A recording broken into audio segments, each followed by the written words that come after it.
Hi everyone, my name is Barbara. Welcome back to my Excel channel. Thanks for joining me again. Today I'm going to show you a really quick way to sum all of your worksheets, or the total values of all of your worksheets, onto a summary sheet in your Excel workbook. Now this is a common way that a lot of people track their weekly sales, monthly sales, or even daily sales sometimes.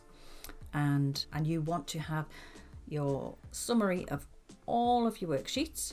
And in this case, all of the values are in C2 for each week. Now, this is a really basic version of an Excel worksheet, Excel setup, just for demonstration purposes.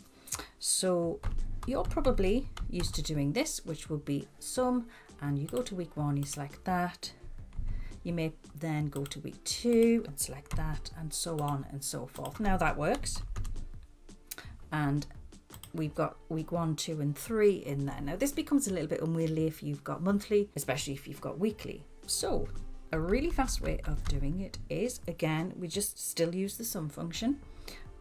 Go to your first value, select the cell, hold down the shift key, go to week 7 or whichever week is the last one in your book, and then close the parentheses and hit OK, and that will total up every single week in your Excel worksheet. So let's just have a quick look at the formula, and it's saying sum week 1 to week 7, and the cell value is in C2. They're obviously all set up the same way, and all of the values, as I said, are in C2.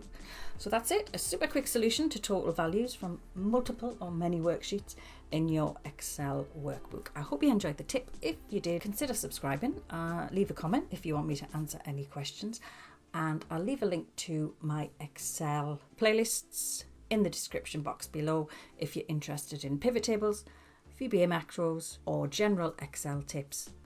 Check those out below. Thanks for watching, and hopefully see you again next time.